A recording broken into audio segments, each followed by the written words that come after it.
When asked if there could be compromise with Israel, a Jordanian representative answered, "Never.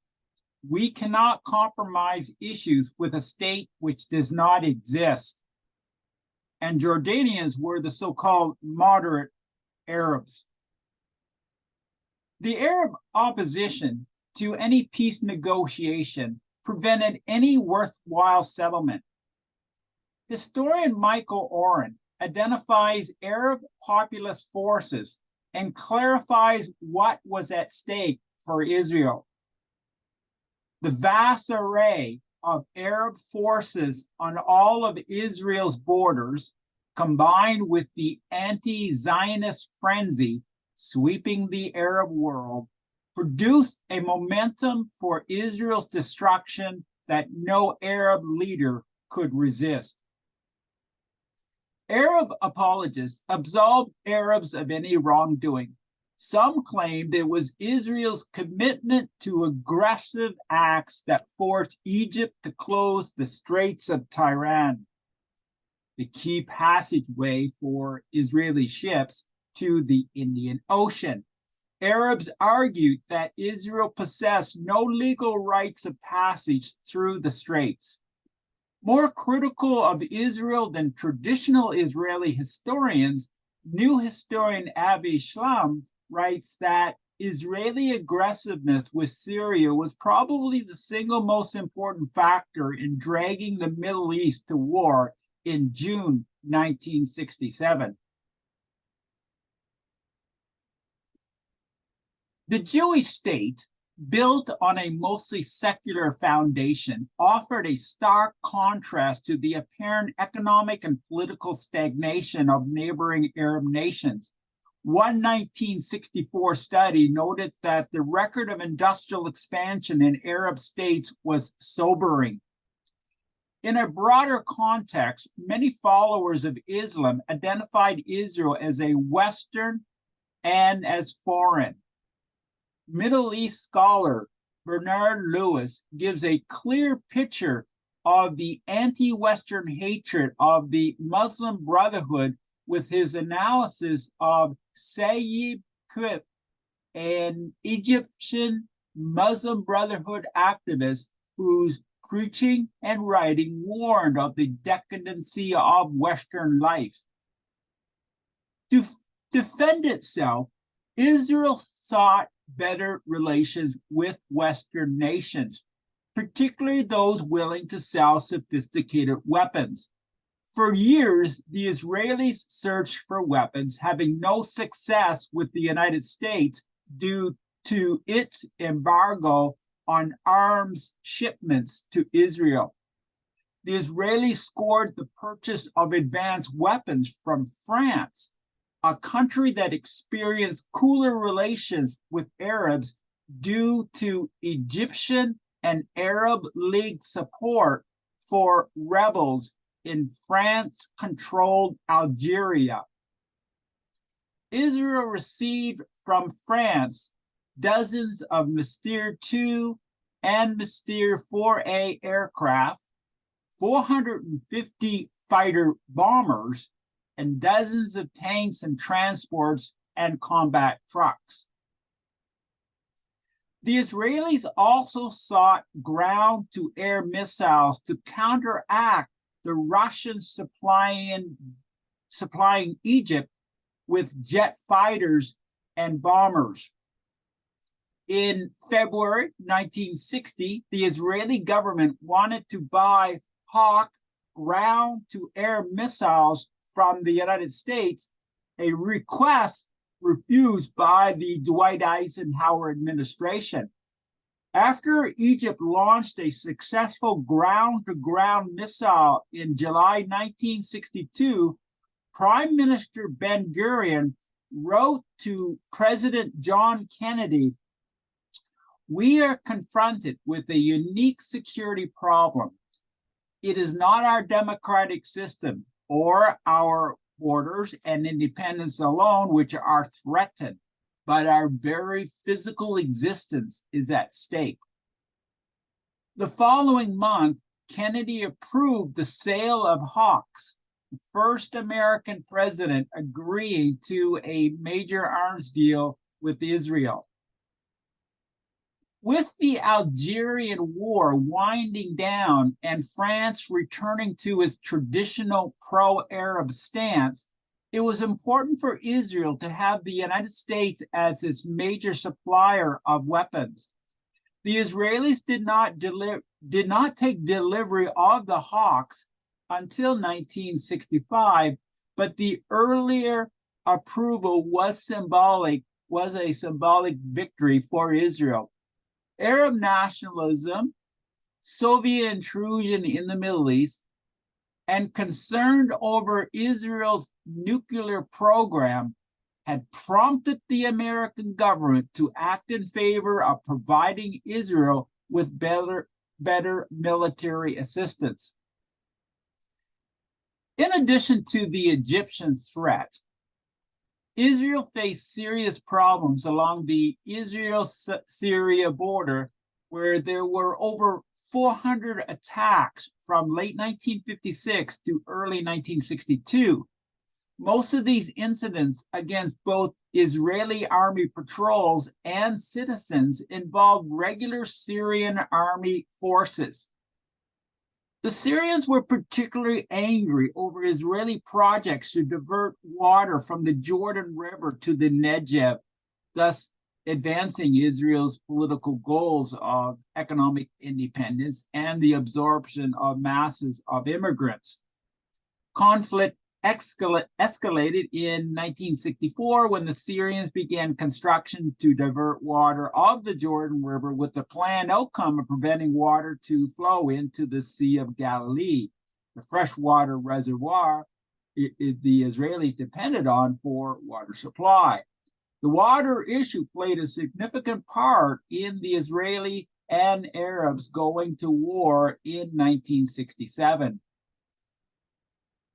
Acts of violence in other parts of the country was from the activities of the Palestinian Liberation Organization, formed in June 1964. For years, the Arab media promised Palestinian refugees they would return to their land. Palestinian literature and school texts were full of "we shall return" slogans.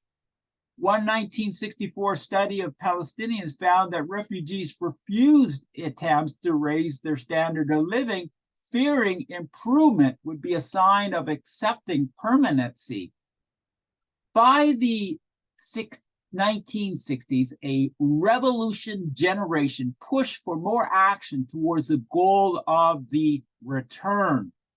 The organization Fatah, the Arabic translation Conquest, founded in 1959, eventually took control of the Palestinian Liberation Organization establishment and gave direction to the idea of armed struggle.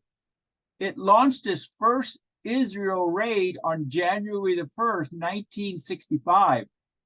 Members of the Palestinian Liberation Organization operated without any formal constraints placed on them by Arab states. By the mid-1960s, the Jordan-Israel border witnessed a rise of violence as Arabs carried out many incursions into Israel from the Hebron area. Among those involved in acts of sabotage were Fatah members.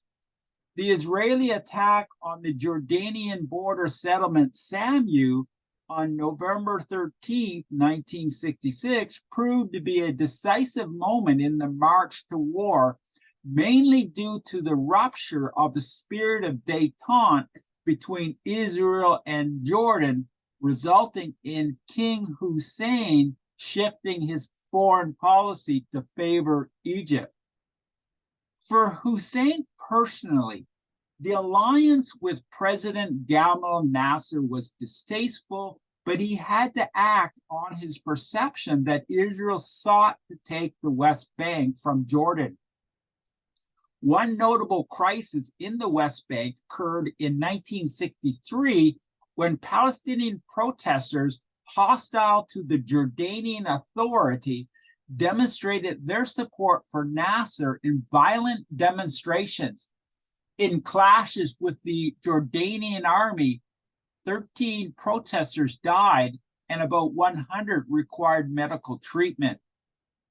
In 1966, there were increased threats to Israel from the Syrians and Egyptians. A left-wing military coup in Syria in February resulted in the rise to power of President Nureddin al-Atassi. The new leader called for a people's war of sabotage and terror against the Zionists. Rhetoric turned into action 1 month later when the Syrians fired upon Israeli settlements located on the eastern bank of the Sea of Galilee. After an Israeli unit retaliated with an attack on Syrian soil, Syria appealed to the United Nations Security Council, which passed a condemnation of Israel. The following month, Atassi persisted with his message. We raised the slogan of the People's Liberation War. We want a total war with no limits, a war that will destroy the Zionist base. The Syrians were serious, and by late 1966, they took part in hosting, supporting, and training Fatah units. On April 7th, 1967, the Syrians from their position on the Golan Heights fired artillery, mortar, and tank cannon on several Israeli settlements. The assault came to an end when the Israeli Air Force bombed the Syrian batteries and shot down 6 MiG-17s. Soviet weapons in the hands of the Syrians and other Arab clients remained a major concern for the Israelis, as did the possible direct Soviet Union military intervention. On May 16, 1967, the Egyptian military informed the United Nations Expeditionary Force to withdraw from the Sinai immediately, a fact denied by Nasser apologists. 3 days later, the Secretary General, U Thant, informed the General Assembly of the withdrawal in process. Within days, the Egyptian force in the Sinai grew to about 80,000 men.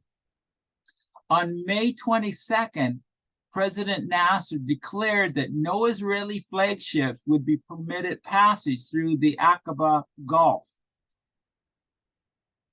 Our armed forces and all our people are ready for war, but under no circumstances will we abandon any of our rights.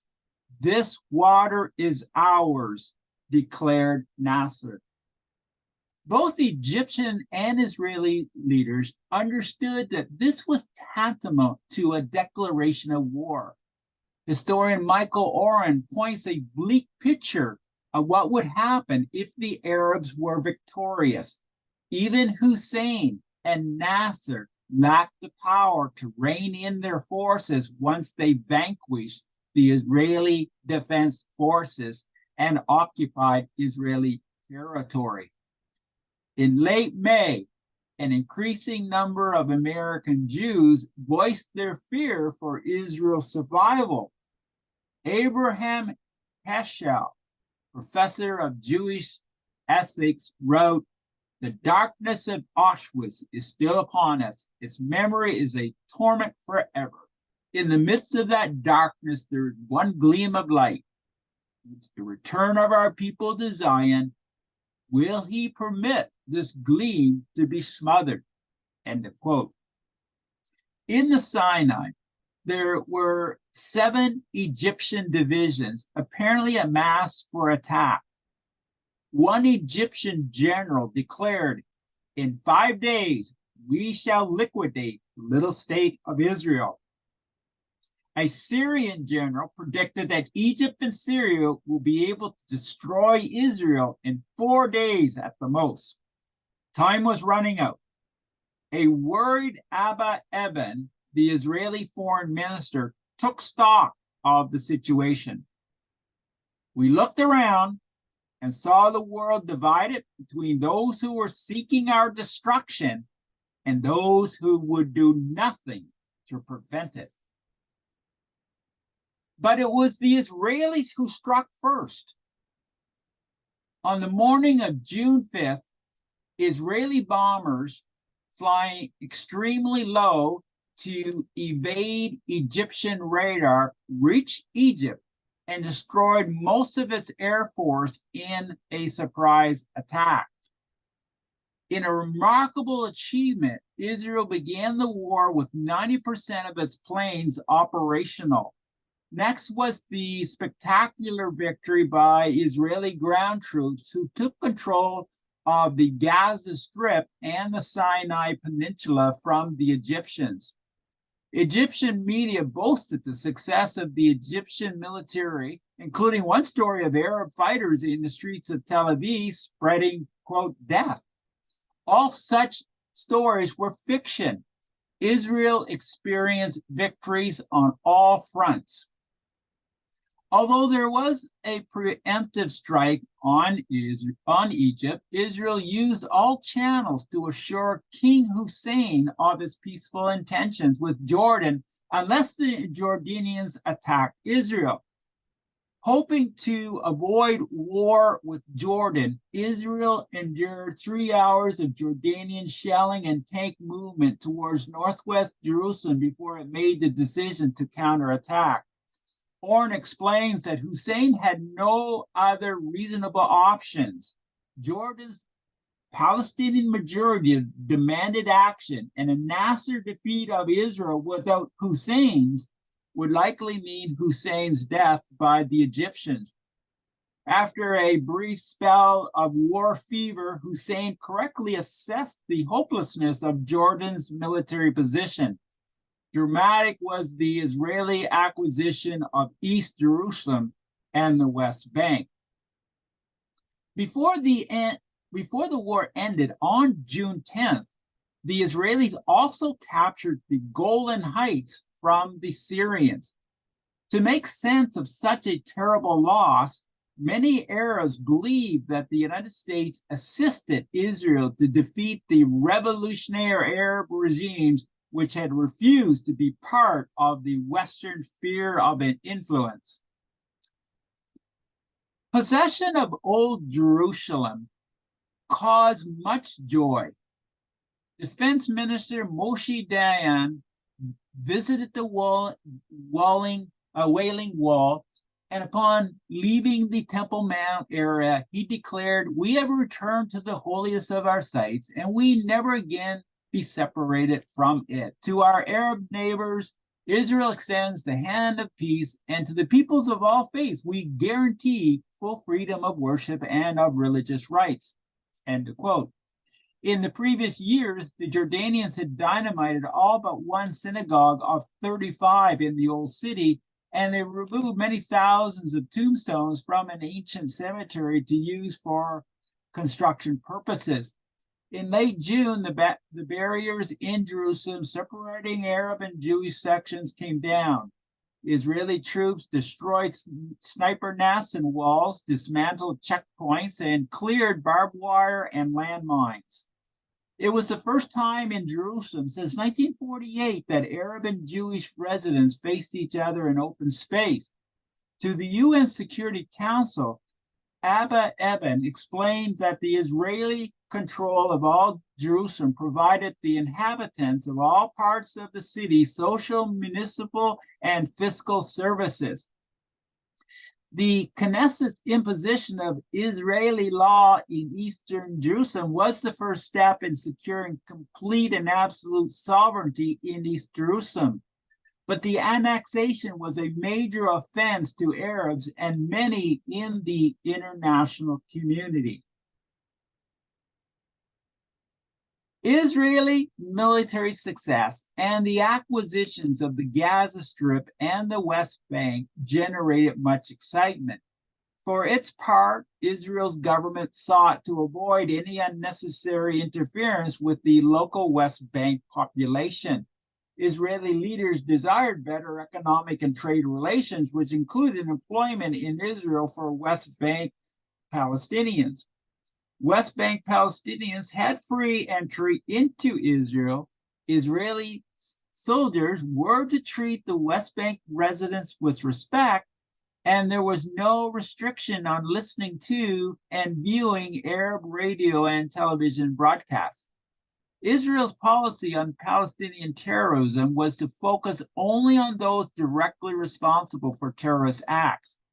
As Moshe Dayan explained, quote, on no account will we turn the entire local population against us by penalizing innocent persons. On no account should we expect the local politician to take up our fight against terrorism, end quote. The policy of treating West Bank inhabitants with respect and targeting only those involved in terrorism looked good on paper, but very difficult to practice. Some argued that there was no middle position on the Arab-Israeli issue. Neutrality was impossible, and thus the Arabs and Israelis who understood this were more realistic in their intransigence than their outside advisors. Unlike others who expected a diplomatic solution, the thinking of most Arabs and Israelis was not confused by the desire to appear reasonable. In the end, one had to decide whether to side with the Arabs or the Israelis. Any other choice was an illusion. Thank you.